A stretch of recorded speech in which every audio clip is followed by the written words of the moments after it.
श्री गुरु चरण सरोज रज निज मन मुकुर सुधारी। वर्णहु रघुबर विमल जस जो दायक फल चार। बोलिए सियावर रामचंद्र की जय।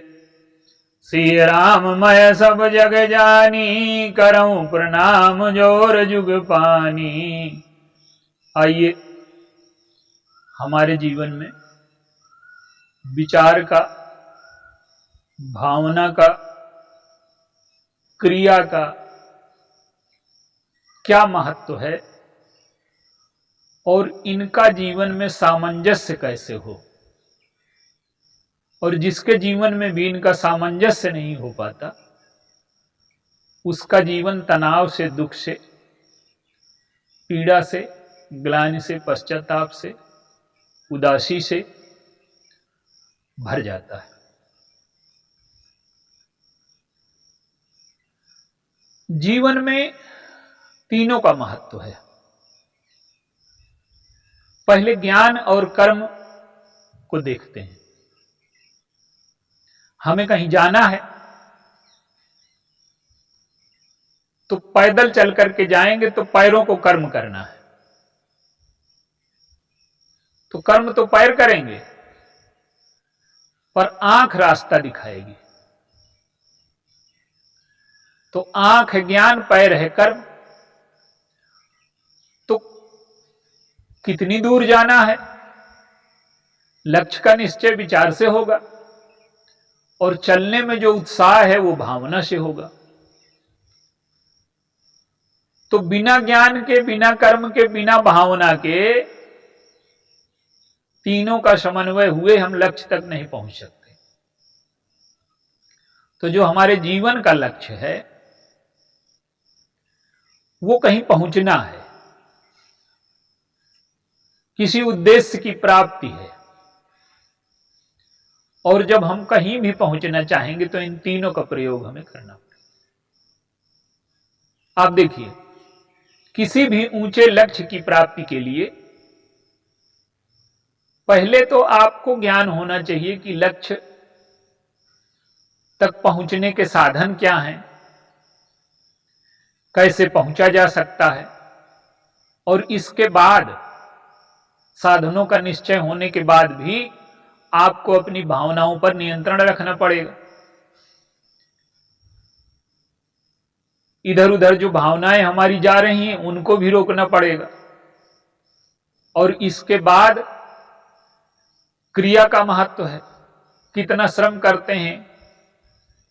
मान लीजिए एक आईएएस की तैयारी है तो कितना वो पढ़ता है, कितना विचार करता है, कितना भावनाओं पर नियंत्रण रख पाता है। इन सब चीजों का जब समन्वय होगा तभी व्यक्ति उन्नति की ओर, प्रगति की ओर, सफलता की ओर, जीवन के लक्ष्य की ओर पहुंच सकता है।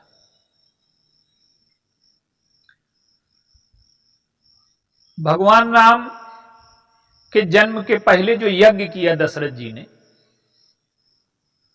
उसमें अग्निदेव चरु लेकर के आए।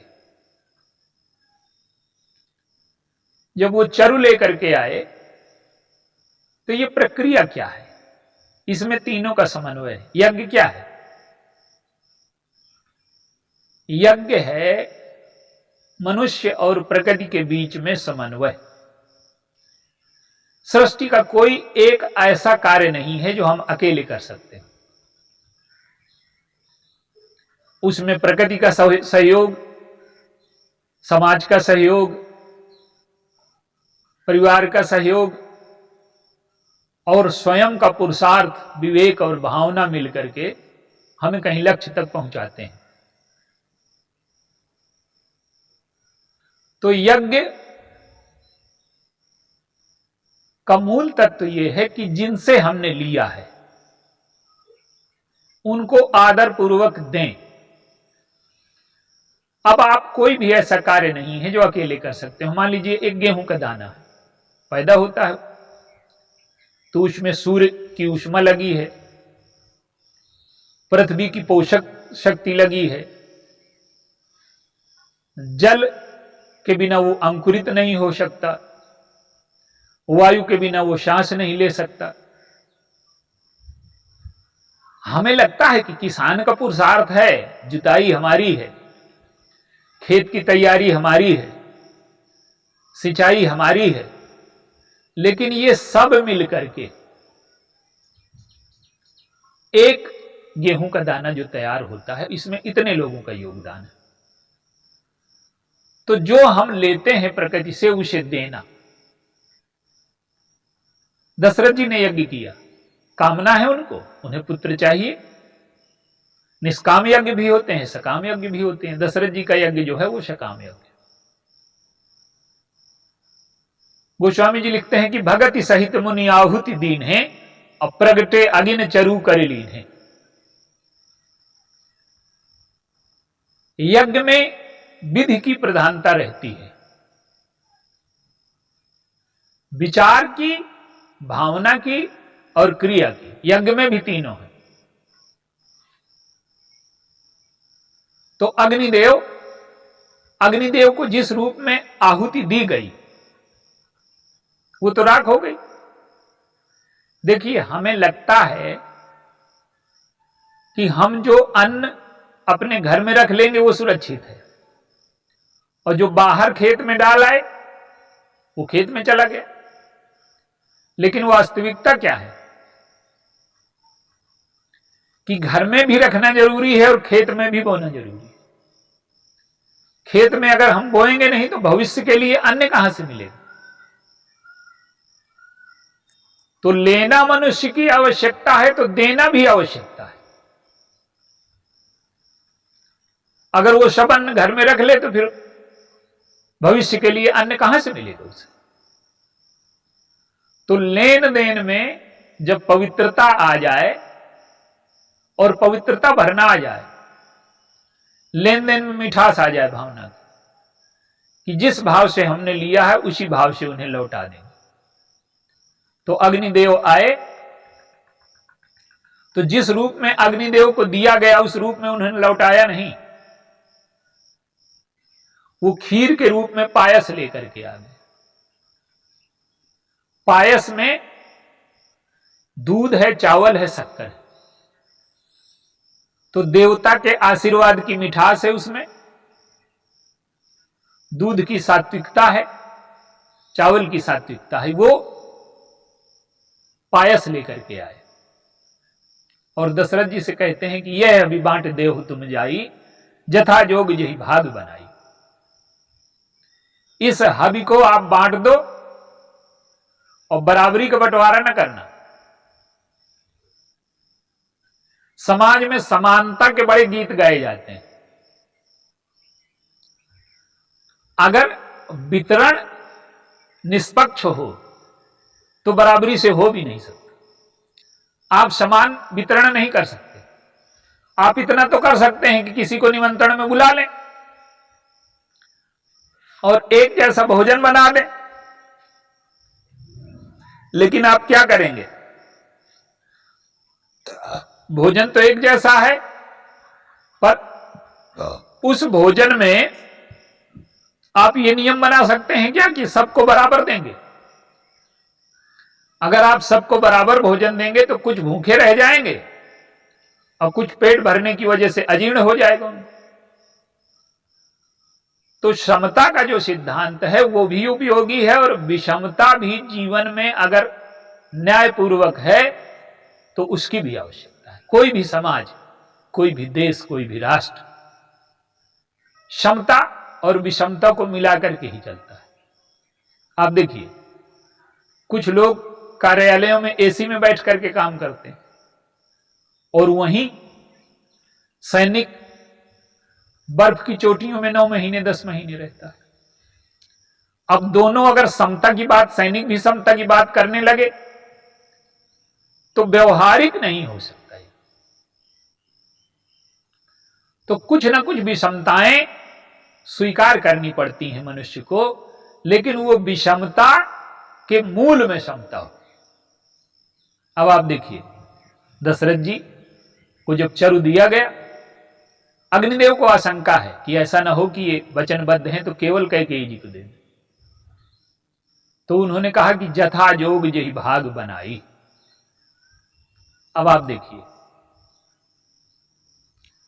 आधा भाग कौशल्या जी को दिया गया। इसका क्या तात्पर्य है? इसका तात्पर्य यह है कि जीवन में ज्ञान की सबसे पहले आवश्यकता है, और ज्ञान के प्रति किया जाने वाला पक्षपात कोई पक्षपात नहीं है, वो समानता है। ज्ञान के प्रति जो पक्षपात है, चूंकि ज्ञान में न भेद बुद्धि होती है और न अहंकार होता है, और भेद बुद्धि और अहंकार की वजह से ही विषमता और संघर्ष की सृष्टि होती है। आप देखिए, कौशल्या जी को जो भाग दिया गया, तो लगता है कि कौशल्या जी को सबसे ज्यादा दिया गया, लेकिन आप उसके मूल में जाकर के विचार करिए। कौशल्या जी को दिया गया जो भाग, तो उन्होंने क्या किया? वो भाग अपने पास नहीं रखा, वो समाज के हित के लिए, कैकेयी जी की प्रसन्नता के लिए अपने पुत्र को बन जाने देती। जो पितुमात कहो बन जाना, तो कानन सत अवध समाना। यदि तुम्हारे माता पिता ने कहा है तो वन तुम्हारे लिए सैकड़ों अयोध्याओं के बराबर है। तो ज्ञान में भेद होता ही नहीं है, ज्ञान में विषमता होती ही नहीं है। तो ज्ञान के प्रति जो पक्षपात किया गया, उसका परिणाम भी क्षमता है। आप देखिए, उपासना और क्रिया बिना ज्ञान के हो ही नहीं सकती। उपासना क्या है कि रघुपति भगति बार छालित चित, बिन प्रयास ही सूझ है, और तुलसीदास है चिद विलास, जग बूझत बूझत बूझ है। ज्ञान उपासना का भी सहायक है और क्रिया का भी। अगर हमें पता ना हो तो क्रिया का परिणाम क्या होगा? तो ज्ञान उपासना और क्रिया दोनों में सहायक है। और एक समस्या और है, क्रिया में जो आसक्त व्यक्ति है वो ज्ञान से कट जाता है, और क्रिया में कामना के प्रति आसक्ति होती है, फलाकांक्षा के प्रति आसक्ति होती है। क्रिया में आसक्ति होती है, फलाकांक्षा होती है और कर्तृत्व होता है। तो क्रिया कामना की ओर ले जाती है, कार्य की ओर ले जाती है, और ज्ञान कारण की ओर ले जाता है।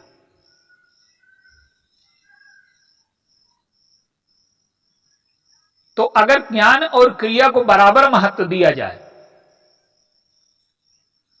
तो मानसिक आसक्ति की वजह से क्रिया जीवन में हावी हो जाएगी। तो इसलिए ज्ञान को बौद्धिक रूप से अधिक महत्व देकर के क्रिया और ज्ञान के बीच में संतुलन स्थापित किया गया। आधा भाग कौशल्या जी को दे दिया गया। अब जो आधा भाग बचा, उसके दो भाग करके एक भाग कैकेयी जी को दे दिया गया। क्रिया में सात्विक अहंकार है, तो उनको तुष्ट करने के लिए कैकेयी जी को पहले दिया गया। ये ज्ञान और क्रिया के बीच में संतुलन बनाने की स्थिति, और जो बचा उसके दो भाग किए गए।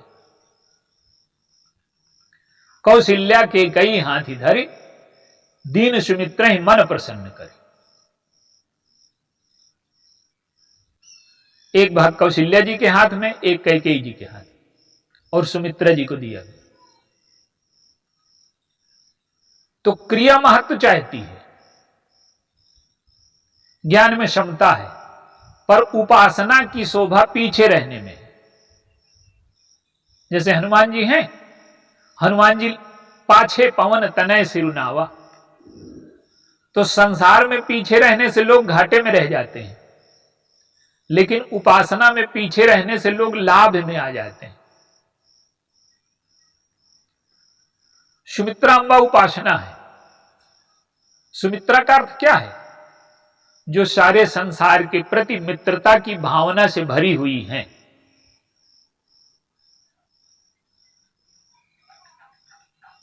अब आप देखिए, सुमित्रा जी के 2 पुत्र हुए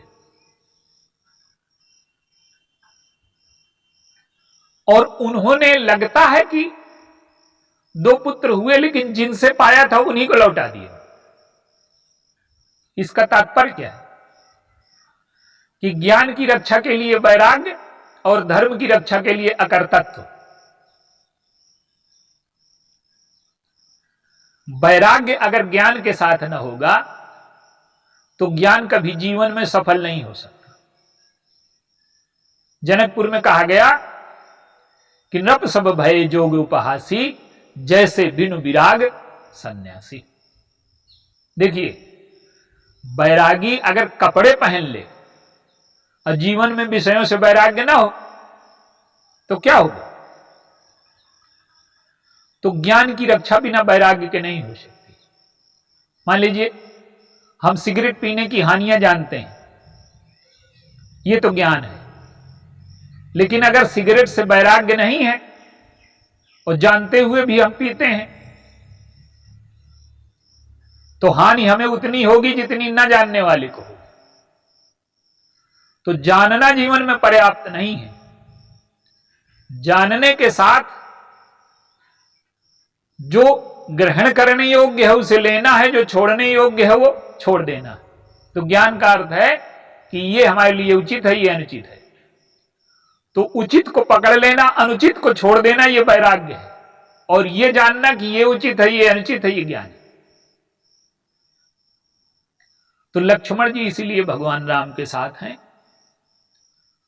और भगवान राम की जहां समस्या आती है सीता जी के हरण में, या जहां आप देखें, जनकपुर हो, किसी भी जगह हो, बिना लक्ष्मण जी की भूमिका के भगवान राम की भूमिका आगे नहीं बढ़ सकती।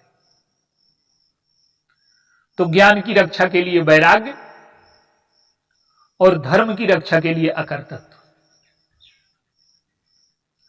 धर्म में अगर कर्तृत्व आ गया, मैं करने वाला हूं, फलाकांक्षा आ गई, आसक्ति आ गई, तो धर्म गड़बड़ हो जाए। तो अकर्तृत्व के प्रतीक हैं शत्रुघ्न जी, जिनमें कर्तृत्व नहीं है, अहम रहित है वो। तो वो भरत जी के पीछे पीछे चलते हैं। धर्म के साथ अकर्तृत्व, भरत जी के पीछे पीछे चलते हैं तो धर्म की रक्षा हो पाती है। और ये दोनों चीजें जो है, अकर्तृत्व और समर्पण, ये बिना उपासना के नहीं हो सकता। अकर्तृत्व, उपासक ये नहीं मानता कि मैं करने वाला हूं, करने वाला तो ईश्वर है। तो जब करने वाला ईश्वर है तो उसमें कर्तृत्व कहां से आ जाएगा? तो उपासना में कर्तृत्व नहीं है, यह ज्ञान है कि करने वाला सब ईश्वर है, इसलिए उपासना से अकर्तृत्व का जन्म होता है।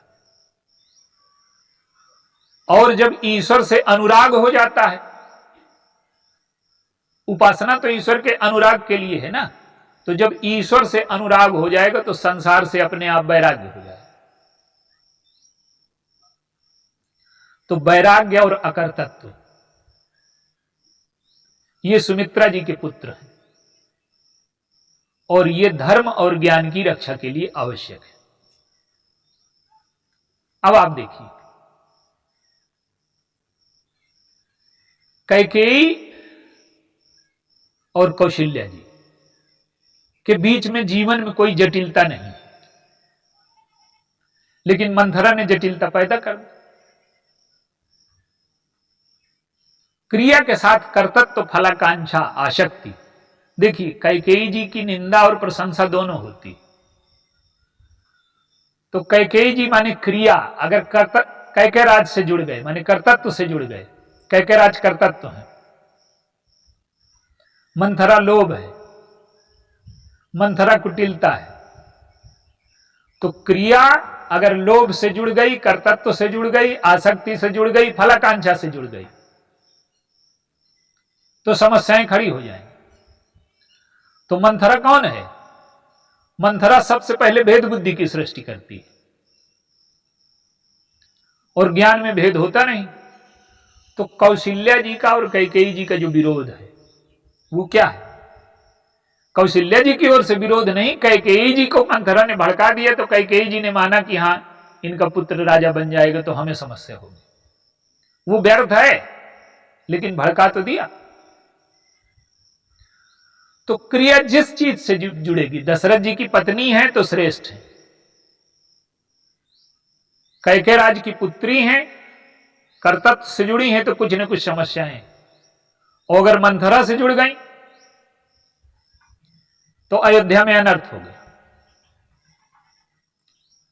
और जब भरत की मां बन जाती हैं, जब गोस्वामी जी को कैकेयी जी की प्रशंसा करनी होती है, वो श्रेष्ठ विचारों में होती हैं, तो ते विषय से पुनि चेरी कही भरत मात मुस्कान।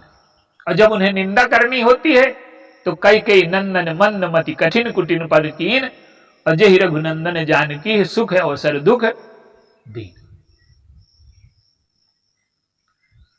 तो ज्ञान का कोई क्रिया से विरोध नहीं है, पर क्रिया में आसक्त व्यक्ति ज्ञान के विरोधी हो ही जाते हैं। आसक्ति का अर्थ है न दिखना। तो जीवन में किसी भी व्यक्ति को यदि सफलता चाहिए तो उसे जिस प्रकार से ये चरु वितरण में विषमता दिखती है, लेकिन इस विषमता को स्वीकार करके संघर्ष की सृष्टि नहीं हुई। ये जो वितरण है इससे सद्भाव और प्रेम की सृष्टि हुई। समान वितरण किसी के लिए संभव ही नहीं, कोई समान सृष्टि में है ही नहीं। जब कोई समान है नहीं तो समान वितरण कैसे हो जाए? जिसको जो आवश्यकता है उसके अनुसार मिलना चाहिए उसको, तभी समाज में, परिवार में, देश में, सृष्टि में संतुलन रह पाएगा। तो ये जो वितरण है ये सद्भाव और प्रेम की सृष्टि करता है। तो अगर हमें अपने जीवन में सफलता चाहिए तो भगवान के जन्म के पहले ये अग्निदेव ने जो चरु वितरण की प्रक्रिया बताई, आप देखिए, ये ईश्वर के प्रकाट की विधि है। ईश्वर क्रिया, ज्ञान और उपासना तीनों से प्रकट होता है, और तीनों का समन्वय हो जाए। तीनों का समन्वय क्या है? सिर है ज्ञान और हृदय है भावना और हाथ पैर है कर्म। तो जीवन में कोई भी कार्य इन तीनों के समन्वय के बिना हो सकता है क्या? लेकिन हमें जीवन में कितना ज्ञान को स्थान देना है, कितना उपासना को महत्व देना है, कितना क्रिया को महत्व देना है। भगवान कृष्ण गीता में कहते हैं कि कर्म से भी सिद्धि हो सकती है। लोग कहते हैं कि कर्म ही पूजा है, कर्म ही पूजा नहीं है। कर्म को पूजा बनाया जा सकता है जब कर्म में अकर्तृत्व शामिल हो जाए। अकर्तृत्व शामिल हो जाए ये ज्ञान है, और कर्म फलाकांक्षा से रहित हो जाए ये उपासना है। तो जब ज्ञान कर्तृत्व, फलाकांक्षा और आसक्ति से क्रिया जब शून्य हो जाती है तो वही क्रिया पूजा हो जाती है। तो हमारे जीवन में कर्म को पूजा बनाया जा सकता है, पर ज्ञान और भावना के सहयोग के बिना कभी भी कर्म पूजा नहीं बन सकता। गीता में भगवान ने क्या कहा? युद्ध करो, लेकिन युद्ध करने के पहले बता दिया कि मैंने इनको मार दिया है, तू देख ले मेरी आंख से। तो अर्जुन ने देख लिया कि सब मारे जा चुके हैं। तो भगवान कहते हैं कि क्या हुआ, कह सब मारे गए। वो कहते हैं कि मेरी आंख में मारे गए, तेरी आंख में नहीं मारे गए। तू जब देख रहा है तो जिंदा है, और मैंने जो आंख दी उसमें मर गए। कहने का अर्थ है कि मेरे संकल्प में मर गए, अब तुझे नाटक में इनको मारना है। तो अर्जुन के जीवन में अकर्तृत्व का उदय हो जाता है और भगवान के प्रति भक्ति है, समर्पण हो जाता है, द्वेष समाप्त हो जाता है और फिर वो युद्ध करता है। तो इतने लाखों लोगों को मारने के बाद भी, चाहे हनुमान जी हो, चाहे अर्जुन हो, चाहे भगवान राम हो, लाखों लोगों का उन्होंने वध किया, लेकिन उस वध में, उस कर्म में कोई दोष नहीं है। क्यों? कि कर्म शुद्ध हो गया है, उसमें ज्ञान और उपासना का मिश्रण है। समाज का भला हो जाए। देखिए 3 स्तर हैं इसमें। पहला धर्म का स्तर है। रावण अपराधी है, इसको दंड दिया गया है, धर्म का पक्ष। और उस दंड देने में भी द्वेष नहीं है, पीड़ा है। जैसे एक सर्जन को अंग काटते समय होती है, तो वो जो पीड़ा है, द्वेष नहीं है, ये भावना है। और उसको मार करके अपने में शामिल कर लिया, मिला लिया। तासु तेज समान प्रभु आनन, ये ज्ञान है। तो हमें जीवन में तीनों का संतुलन रखना है। क्रिया के साथ ज्ञान और उपासना का समन्वय, और ज्ञान के साथ क्रिया और भावना का।